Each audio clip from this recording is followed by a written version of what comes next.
Bonjour, bienvenue sur Mosaïque, la chaîne en quête du sens de l'actualité. Et bien que nous soyons en ce moment vraiment sur le fil de l'actualité, on va continuer notre travail d'essayer de rechercher un sens, une signification aux événements que nous connaissons. Nous sommes la veille du 9 Av et toujours dans l'attente d'une riposte iranienne à l'élimination du leader politique du Hamas, Ismaël Haniyeh. Bonjour Ephraim Herrera. Bonjour. Docteur en histoire des religions, spécialiste de l'islam. Il y a des informations contradictoires qui circulent. D'un côté, certains disent que les Iraniens auraient renoncé à intervenir, en tout cas directement, par peur d'une riposte israélienne. Et de l'autre, on parle d'une attaque qui serait une attaque majeure, une attaque imminente, nous dit-on. Difficile, bien sûr, de spéculer à l'heure qu'il est, puisqu'on est au stade où ce genre de situation est très mouvante et on risque d'être démenti dans les heures qui viennent par rapport à ce qu'on dit. On va revenir tout à l'heure avec vous sur les significations globales, mais quand même, un mot sur votre opinion sur la question, sur ce qui pourrait advenir, la forme de la riposte iranienne. Si on analyse la conception iranienne à la base, à mon avis, c'est ça qui est intéressant. La conception, c'est celle de Khomeini. Il l'a mise en place. Le but est d'avoir la domination du monde, politiquement, juridiquement, par l'islam. C'est son but, clairement. Et quel islam? L'islam chiite. Et pour ça, il avait commencé par essayer de faire partir ça d'Iran directement. Il a très vite compris après l'échec quand les Iraniens ont occupé l'ambassade américaine, de passer par des proxys. Des proxys, ça veut dire des organisations ou des pays alliés à l'Iran qui vont mener la guerre en dehors de l'Iran. Et donc le but est clair à ce niveau-là, fondamental. À l'intérieur de ce but, il y a deux Satans, le grand Satan, l'Amérique, le petit Satan, les Juifs. Il faut se rappeler que dans Hukuma Islami, qui est le livre fondamental de Khomeini, il commence par dire que l'ennemi de l'islam, ce sont les Juifs. Donc il y a un élément spécial par rapport aux Juifs, qui a son histoire, et spécialement chez les chiites. Par exemple, dans la guerre qu'a mené Mohammed contre le village juif de Khaybar, qui est à 150 km au nord de Médine, celui qui portait l'étendard de l'islam, c'est Ali. Ali, le fils adoptif de Mohammed, qui est le premier des imams de la Shia du 12e imam. D'accord? Donc c'est l'exemple à suivre. Le chef de la formation des gardiens de la République, de la Révolution, avait dit à l'époque, il y a longtemps déjà, de la même manière que Ali a réussi à casser la fierté des Juifs de Khaybar, de la même manière aujourd'hui Nasrallah fait la même chose du Liban vers Israël. Donc ça, c'est un élément fondamental. Il y a l'élément classique de l'islam, qu'il soit sunnite ou chiite, que nous occupons une terre d'islam. Et donc il y a un djihad de défense qui doit être fait. Donc comme l'ont expliqué tous les dirigeants chiites d'Iran, qu'ils soient dits modérés ou dits de la ligne dure, il faut éradiquer ce cancer que représente Israël. Ça, c'est très clair. Donc, il y a un but à long terme. À court terme, ils ont financé le Hamas. Ils financent de manière intensive le djihad islamique. Ils financent le Hezbollah. C'est des organisations qui, sans l'Iran, n'existeraient pas, n'auraient pas les moyens de travailler, si ce n'est que le Qatar aussi finance le Hamas. Donc, il y a cette intervention continue. Mais ils ont un problème maintenant, c'est qu'Israël a réussi à se débarrasser, à liquider Ismaël Haniyeh, cet horrible terroriste, sur la terre, dans le territoire iranien. Et ça, c'est très grave. C'est très grave pour eux, d'abord au niveau de leur fierté nationale et au niveau du fait qu'ils portent la révolution islamique dans le monde. Mais deuxièmement, il y a encore le problème de comment réagir. Comment faire pour réagir à ça avec je disais le deuxième problème qu'ils ont, c'est que l'Iran est divisé. Il y a à peu près la moitié de la population qui est persane, qui sont des Perses, mais il y a des Azérites, il y a des Kurdes, il y a des Baloutchis, il y a des Arabes qui sont sous-représentés ou pas du tout représentés à la tête du pays dans tous les domaines, et donc qui sont une base d'une révolution interne qui remettrait en danger le régime d'Ayatollah.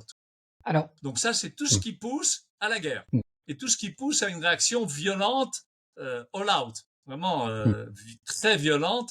Mais il y a des éléments qui font qu'ils réfléchissent à 2 fois et peut-être à 3 et peut-être à 10. Premièrement, Israël est prêt. Hein, l'armée est sur ses dents. Les services de renseignement fonctionnent à 200%. L'aviation est prête.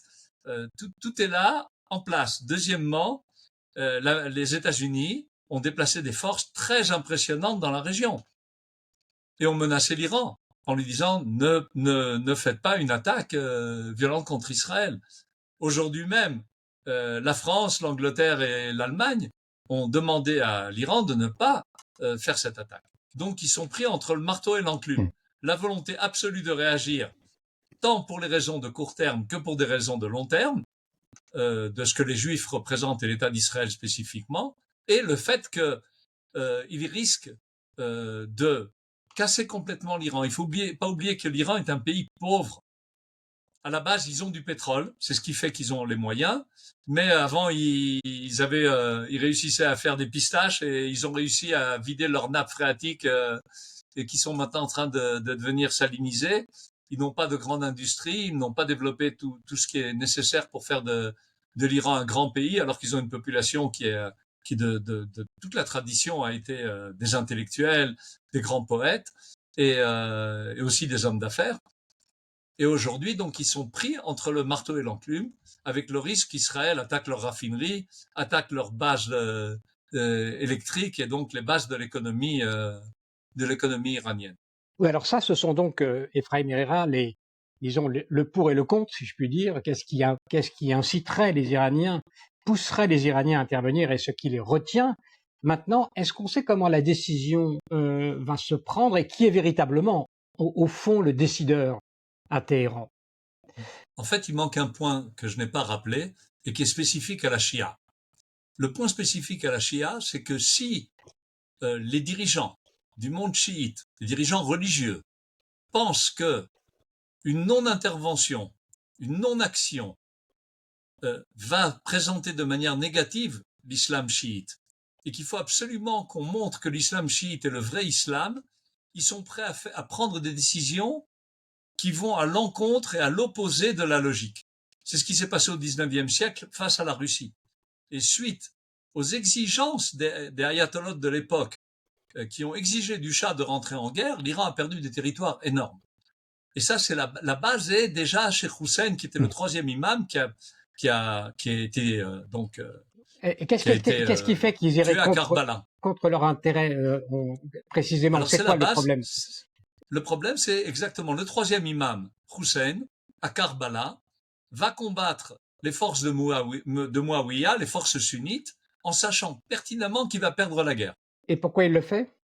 Alors, justement, l'Occident dit il n'avait pas compris, c'était un imam un peu, pas très fin. Mais l'islam chiite, lui, interprète ça complètement différemment. L'islam de l'époque était dominé par Muawiyah qui buvait, qui transgressait les lois de l'islam. Il y avait une nécessité absolue de montrer au monde que le vrai islam intègre, pur, c'est l'islam chiite. Et donc, il est allé à la guerre en sachant pertinemment qu'il allait mourir. Ils ont fêté le mois dernier donc la Ashura, dans laquelle ils s'autoflagellent. Et cette flagellation vient parce que les partisans, les fidèles de ce 3e imam Hussein ne sont pas venus avec lui participer à cette guerre qui était perdue d'avance. Oui, il y a un côté sacrificiel. C'est profondément ancré dans la Shia cette idée de rentrer dans une action qui est contre la logique, mais qui va sauver l'honneur de la Shia et montrer au monde quel est le vrai islam. Donc ça, c'est un risque dont on est obligé de tenir compte quand on fait l'analyse. C'est-à-dire que l'analyse des pour et des contre, si on la fait de manière froide à l'occidentale, on risque d'arriver à la conclusion, ils n'attaqueront pas parce que les Américains sont là, l'Europe est contre, Israël est fin prêt, donc on n'a même pas de question à se poser. Ils vont rien pouvoir faire de vraiment grand. Mais c'est ne pas tenir compte de cet élément illogique, entre guillemets, qui rentre dans la logique de la Shia et qui peut vraiment mettre en danger Israël, tout simplement parce que c'est la logique propre à ce courant de l'islam. Alors, pour rester dans la logique et la raison, il pourrait y avoir l'idée de dire, bah, on va faire agir le Hezbollah sans que nous on intervienne directement, ce qui permettrait qu'on sacrifierait peut-être le Hezbollah, mais en même temps, on ne serait pas nous touchés directement. Est-ce que ça peut être quelque chose qui les tente? Ben, ils ont toujours été tentés par ça. Quand les Roussis tirent sur Israël, Israël ne tire pas sur l'Iran, alors que c'est eux. Prenons par exemple cet exemple. Hein, le Yémen est un des pays les plus pauvres au monde. Les enfants, ils meurent de choléra, ils meurent de famine. Ça intéresse personne d'ailleurs. Entre parenthèses, on n'a jamais vu de mouvement protester contre ça. Et l'Iran le fait. Mais alors que de facto, au niveau du fond, Nasrallah a juré fidélité au Wali el-Faqih, au chef suprême, déjà quand il était jeune. Donc il obéit de manière aveugle, a priori, aux ordres de l'Iran. Mais j'imagine une discussion entre Khamenei et Nasrallah, ça se passerait à peu près comme ça. Si Khamenei prenait la décision, attaque. Alors Nasrallah lui dirait, moi je fais ce que tu me dis, mais sache que tout ce que tu as investi pendant toutes ces années va être perdu. Parce que Israël est fin prêt. Ils vont détruire le Liban. Il y aura plus de Liban. Parce qu'ils vont casser l'infrastructure qui est déjà faible. Le pays est un pays très pauvre. Il y a aussi les dissensions internes. Les sunnites sont devenus beaucoup plus forts depuis qu'il y a 1,5 million de Palestiniens et 1,5 million de Syriens sur le sol libanais. Les chrétiens ne sont pas contents, les druzes ne sont pas contents. On va prendre un risque inutile et on va perdre tout ce qu'on a accumulé pendant des années. Ça vaut peut-être pas le coup. Alors voilà, ça va être le dilemme. Je suis pas à leur place, mais je suis quasi certain que c'est le débat. Je suis quasi certain que c'est le débat qui aujourd'hui intervient et qui fait que, alors qu'ils ont dit qu'ils réagiraient très vite et très fort, ben ils ont réagi pas très vite au moins. Voilà, on attend effectivement la suite. Est-ce que vous pensez, Ephraim Erard, qu'Israël devrait lancer une offensive préventive contre l'Iran, contre le Hezbollah? Il y a un point fondamental dont on parle peu, mais qu'il faut absolument ressoulever. L'Iran est en train de devenir un pays avec une capacité nucléaire. Et c'est un danger critique pour Israël. Et le fait de ne pas avoir attaqué ces bases qui sont en train de fabriquer l'uranium nécessaire et les missiles nécessaires pour pouvoir attaquer Israël avec des engins nucléaires, ça c'est un risque qu'Israël ne peut pas accepter. Ne peut pas, strictement pas accepter, surtout que les dirigeants de l'Iran, les modérés comme les non modérés, ont dit si Israël envoie des bombes atomiques sur l'Iran, l'Iran réussira à remonter de ses cendres parce que c'est immense. Par contre, Israël, non. Alors ça, c'est impensable et inacceptable. Donc, c'est l'élément dont il faut tenir compte. Deuxièmement, il y a les principes de Ben-Gurion qu'on a oubliés, qui est que la guerre, quand Israël doit mener une guerre contre ses ennemis, il doit la mener hors du pays. Or, aujourd'hui, on a plus de 100 000 personnes qui sont déplacées dans le nord du pays, je ne sais pas si 100 000 à peu près, beaucoup de dizaines de milliers déplacés du nord du pays. Et la guerre se fait donc à l'intérieur d'Israël. Elle doit être rapide. Alors ça fait 9 mois qu'on est en guerre. Et pour l'instant, on n'a rien fait contre le Hezbollah, ou presque. Le fait qu'on ait tué à peu près 400 terroristes du Hezbollah, c'est pas suffisant pour les casser. Et elle doit donc être rapide et se finir par une victoire absolue.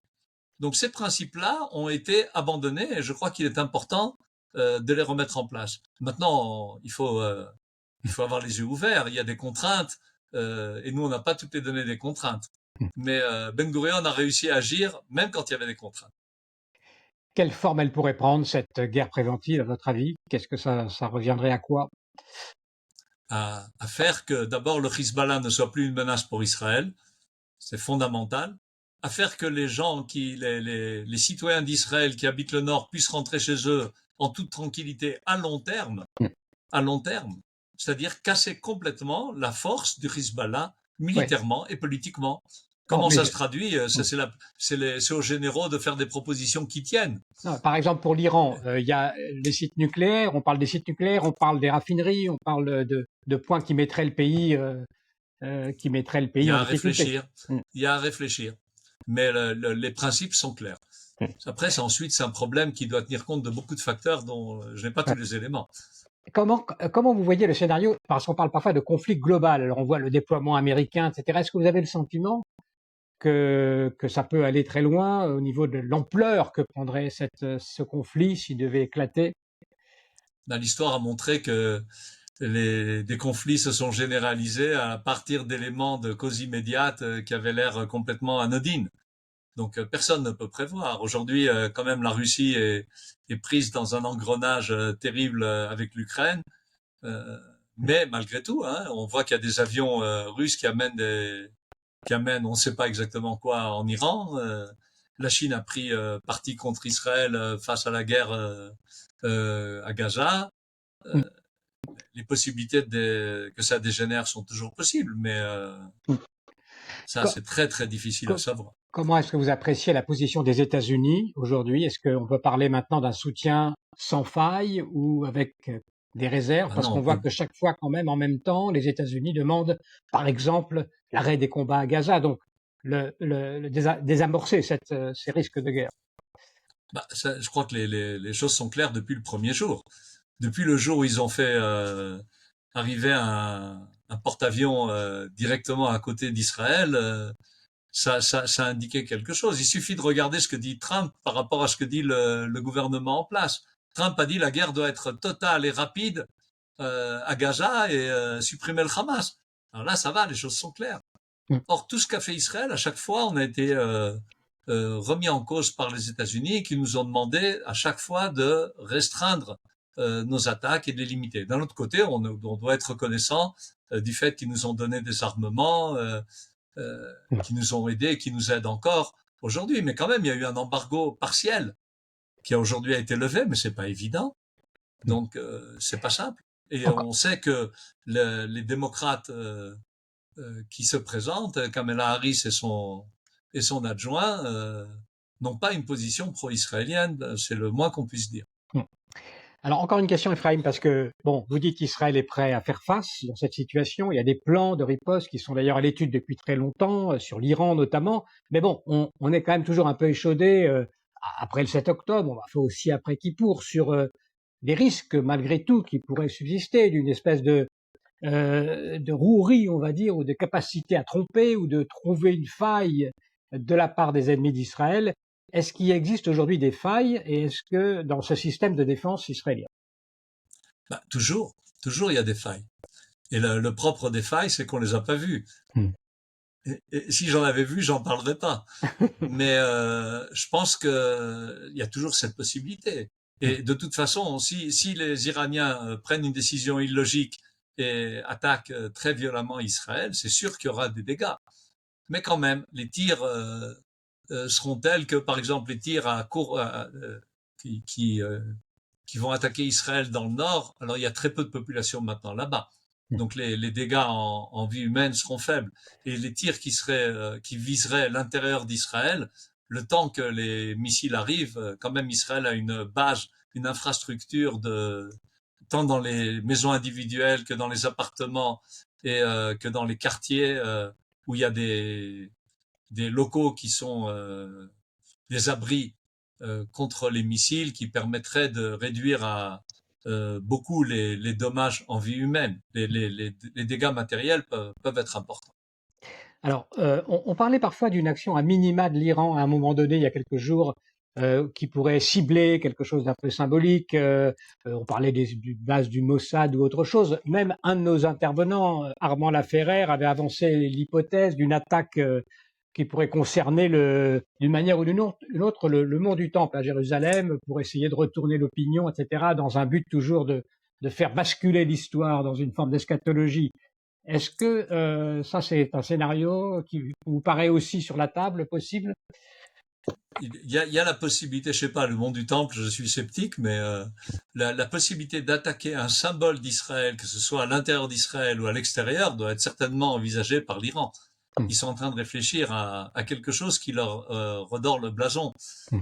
Mais on a déjà vu, par exemple, les mouvements d'opposition iraniens qui se moquent du pouvoir en place en disant qu'ils parlent beaucoup et ils agissent peu. Et donc, je crois pas que ce sera conçu comme une riposte qui redorera le blason et redonnera son honneur au régime iranien. Est-ce qu'on peut donner un sens à la concordance de notre actualité avec la période de deuil qui caractérise ce début du mois de Av, Ephraim Herrera? Est-ce que c'est frappant quand même comme situation? Oui, bien sûr, on peut donner un sens, mais à mon avis, le sens de base doit être le suivant. Si on prend dans la Bible ce qui s'est passé au moment de la destruction du premier temple, on voit qu'il y avait une pensée magique. La pensée que le temple protégerait Israël indépendamment de ce qu'il fait. Et ça, c'est pas possible. Ça marche jamais. On a une responsabilité propre à nous-mêmes et on ne doit pas compter sur de la pensée magique qui nous sauverait. Ça va pas du tout. Et la deuxième, au niveau du deuxième temple, c'est que les guerres intestines nous ont fait qu'on a appelé les Romains à la rescousse, et puis finalement, ça a entraîné la destruction du temple.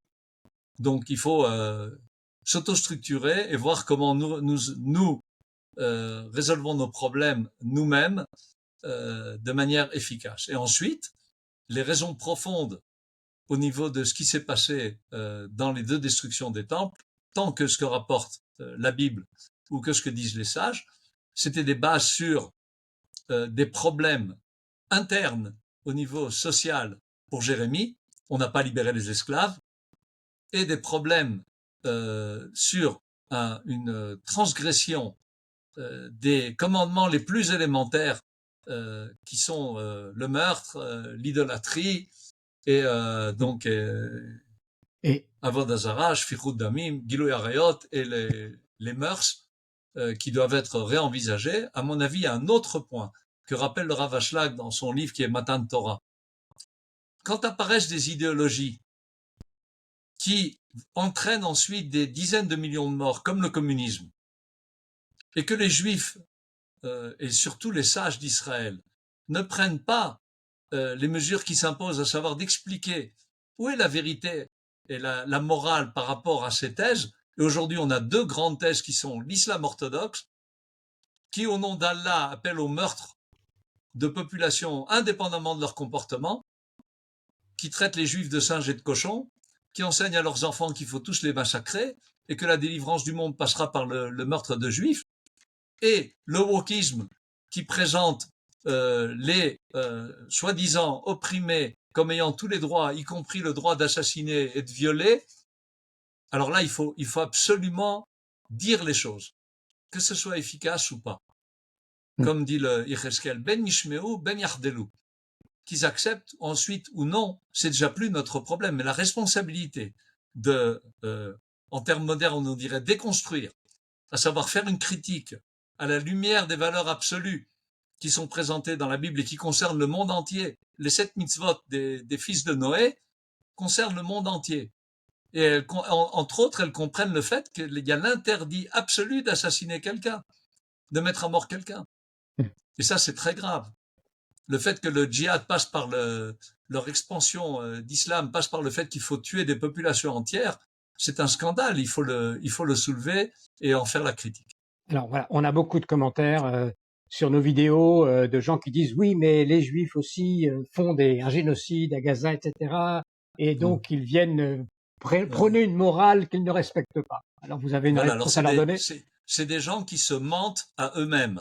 Quand ils savent quelle est la puissance d'Israël, quelle est la force d'Israël, si on voulait faire un génocide à Gaza, on l'aurait fait en une semaine.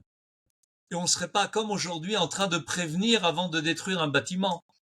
Ceux qui font le génocide aujourd'hui à Gaza, c'est le Hamas, qui tient en otage une population civile, qui se met au milieu de la population civile pour tirer. C'est contraire à tous les principes de guerre qui sont acceptés par le monde entier. Alors qu'ils arrêtent de nous mentir et qu'ils arrêtent de se mentir à eux-mêmes. Comment est-ce qu'on peut imaginer, Ephraim Herrera, la période qui va s'ouvrir après cette guerre, j'espère bientôt, donc quelle reconfiguration géopolitique pourrait finalement résulter de tout ce conflit qui aurait démarré avec le 7 octobre, la phase post-7 octobre? Moi, je pense qu'il ne faut pas se poser cette question. Tant qu'on n'a pas résolu le problème de maintenant, se poser le problème qu'on aura demain, c'est une grave erreur. Peut-être qu'il n'y aura pas de problème. Gagne. Mais encore une fois, c'est une pensée magique. Qui nous dit qu'on gagne et qu'on gagne de manière absolue? si on ne fait pas le travail qu'il faut. Donc concentrons-nous sur comment on gagne cette guerre. Et voyons comment on la gagne de manière absolue et traitons les problèmes de fond auxquels on est confronté aujourd'hui. Manitou parlait des sages qui vivent la période d'avant encore, qui ne vivent pas la période d'aujourd'hui. Et il disait aussi qu'il y a les sages qui vivent déjà la période d'après, alors qu'on n'est que dans la période d'aujourd'hui. Voilà. Je crois que c'est ça le grand enseignement. Vivons nos problèmes à nous, c'est la responsabilité de notre génération. Résolvons les problèmes qui nous concernent. Voilà, il faut savoir quelle heure il est, effectivement, Ephraim Herrera. Merci infiniment vraiment de nous avoir éclairés de diverses façons avec vos connaissances et votre sensibilité aussi sur ces questions. Merci beaucoup. Voilà, on vous dit à bientôt sur Mosaïque. Merci à tous pour votre attention. Merci beaucoup d'avoir écouté cette vidéo et pour suivre nos prochaines interviews, eh bien, vous pouvez vous abonner à Mosaïque. C'est très simple, il suffit de cliquer sur le bouton ci-dessous.